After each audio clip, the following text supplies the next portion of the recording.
सभी को राधे राधे। आज इस वीडियो में मैं आपको बताऊंगा भक्त अली किशोरी जी की कथा, उनकी पूरी स्टोरी, कैसे वो बरसाना गहवर वन पहुँचे, कैसे उन्होंने राधा रानी के दर्शन किए, कैसे उनके ऊपर कृपा हुई। सब कुछ बताने की कोशिश करूंगा इस वीडियो पे। आप लोग पूरा वीडियो देखिएगा और अगर वीडियो अच्छी लगती है तो लाइक कर लीजिएगा और चैनल को सब्सक्राइब कर लीजिएगा। तो वीडियो शुरू करते हैं। राधे राधे। दिल्ली में एक सेठ रहते थे अपनी पत्नी और बच्चों के साथ। उनकी पत्नी का नाम था किशोरी। उनको अपनी पत्नी से बहुत प्रेम था, आपस में बहुत प्रेम था दोनों को। वो एक क्षण भी अपनी पत्नी के बिना नहीं रहते थे। एक दिन अचानक जो भी हुआ, उनकी पत्नी की मृत्यु हो गई। उसके बाद अली किशोरी जी को विश्वास नहीं हो रहा था कि ये क्या हो गया। वो एकदम, उनकी हालत एकदम पागलों जैसी हो गई। वो दिन रात बस किशोरी, हाँ किशोरी, मेरी किशोरी बस पुकारते। ना उनको खाने की याद, ना पीने की, बस दिन रात रोते और पुकारते, किशोरी, हाँ किशोरी, हाँ किशोरी। उनके बच्चों को लगा ये तो पागल होते जा रहे हैं, दिन रात बस किशोरी किशोरी चिल्लाते रहते हैं, ना खाते हैं ना पीते हैं, बस किशोरी किशोरी। उनके बच्चों ने एक दिन क्या किया, अली किशोरी जी को घर से बहुत दूर छोड़ आए। अली किशोरी जी को कुछ भी ध्यान नहीं, वो कहाँ हैं, क्या कर रहे हैं, बस एक नाम किशोरी किशोरी पुकारते। जहाँ जाते बस किशोरी, मेरी किशोरी को तुमने देखा, हर व्यक्ति से पूछते मेरी किशोरी कहाँ है। भटकते भटकते वो सीधा वृंदावन आ गए। वृंदावन में तो सबको यही लगा ये तो कोई भक्त प्रेमी है, भक्ति में पागल है। वो सबसे वृंदावन सबसे बोलते मेरी किशोरी को तुमने देखा है, कहाँ है मेरी किशोरी। एक व्यक्ति से उन्होंने पूछा यही चीज। उस व्यक्ति को लगा कि ये तो राधा रानी को पूछ रहा है, क्योंकि वृंदावन बरसाना पूरे ब्रज में किशोरी का अर्थ तो राधा रानी ही है। तो उसको लगा कि ये तो राधा रानी के बारे में पूछ रहा है, कोई प्रेमी भक्त है। तो उसने अली किशोरी जी को बताया बरसाने जाओ, बरसाने की तरफ भेज दिया। तब अली किशोरी जी सीधा बरसाना पहुंचे गहवर वन। गहवर वन पहुंचने के बाद अली किशोरी दिन रात बस हाँ किशोरी, मेरी किशोरी किशोरी, बस दिन रात बस किशोरी किशोरी जपते, ना कुछ खाते ना कुछ पीते। बहुत दिन इस तरह बीत गए। गहवर वन में बैठे बस किशोरी किशोरी।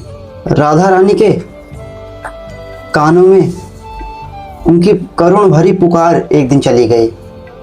राधा रानी ने ललिता सखी से कहा, सखी ये देखो मुझे कौन पुकार रहा है, इतनी दर्द भरी पुकार से कौन मेरा नाम ले रहा है, कौन पुकार रहा है मुझे। ललिता सखी आई, देखी अली किशोरी जी को, सब समझ गई वो कि ये राधा रानी को नहीं पुकार रहा, ये तो अपनी पत्नी जिसका नाम था किशोरी, जिसकी मृत्यु हो चुकी है, ये तो उसकी याद में पागल हो चुका है, ये तो उसको याद कर रहा है, उसको पुकार रहा है इधर। तब ललिता सखी आई और बोली, हे राधा रानी, ये कोई भक्त नहीं है, ना ही ये आपको याद कर रहा है, ये तो एक कामी पुरुष है, अधम है, नीच है, ये तो अपनी पत्नी को याद कर रहा है जिसका नाम था किशोरी, जिसकी मृत्यु हो चुकी है। ये उसको बहुत प्यार करता था, ये उसी की याद में उसका नाम ले ले पुकार रहा है, ना कि आपको याद कर रहा है, ना कि आपको पुकार रहा है। तब राधा रानी ने ललिता सखी से जो कहा, आप उससे अंदाज़ा लगा सकते हैं कि राधा रानी कितनी करुणामयी हैं, कितनी भोली हैं। राधा रानी ने ललिता सखी से कहा, सखी, ये अधम क्या होता है, नीच क्या होता है, मुझे कुछ भी नहीं पता। मुझे बस ये पता है कि ये मुझे पुकार रहा है, मेरा नाम ले रहा है।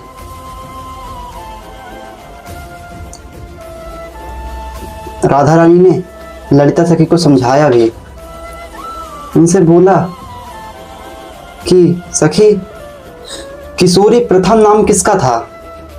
तब ललिता सखी ने बोला, हे राधा रानी, प्रथम नाम किशोरी तो आपका ही था। तब राधा रानी ने बोला, फिर वो चाहे जिसको भी याद करके पुकार रहा हो, पर नाम तो मेरा ही ले रहा है, नाम तो मेरा ही है किशोरी। बरसानी की किशोरी तो केवल मैं ही हूँ। तब राधा रानी अली किशोरी जी के सामने प्रकट हुए। दिव्य प्रकाश अली किशोरी जी के सामने प्रकट हुआ, उसमें राधा रानी प्रकट हुई। अली किशोरी जी ने राधा रानी का मुख नहीं देखा, उनकी नज़र केवल राधा रानी के चरणों में गई। राधा रानी के चरणों में इतनी दिव्यता थी, इतना प्रकाश था कि राधा रानी के चरण मात्र देखने से ही अली किशोरी सब भूल गए, अपनी पत्नी के बारे में सब कुछ भूल गए। अभी तक वो अपनी पत्नी को याद कर रहे थे, पुकार रहे थे, सब भूल गए। वो राधा रानी के चरणों में खो गए, डूब गए। उन्होंने राधा रानी से बोला, हे राधा रानी, आपने मेरे ऊपर इतनी कृपा क्यों की? मुझे क्यों दर्शन दिया?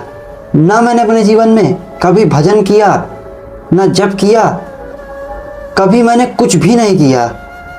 तब राधा रानी ने अली किशोरी जी से बोला, तुमने कभी ना मेरा नाम लिया, ना भजन किया, कभी कुछ भी नहीं किया, पर तुमने मुझे इतनी करुण भरी पुकारों से पुकारा, सच्चे हृदय से मेरा नाम लिया, तो मुझे आना पड़ा। अली किशोरी जी रोने लगे। उन्होंने आखिरी बात यही बोली कि अब मुझे इस संसार से कुछ भी नहीं चाहिए, मुझे बस आपके चरणों में रहना है।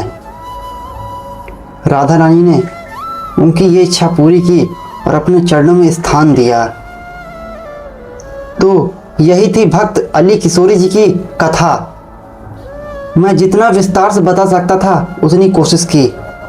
अगर आपको वीडियो अच्छा लगा तो लाइक कर लीजिएगा और चैनल को सब्सक्राइब कर लीजिएगा, और कमेंट में ये बताइएगा कि अगला वीडियो किस टॉपिक पे चाहिए, किस पर चाहिए। सभी को राधे राधे, श्री हरिवंश।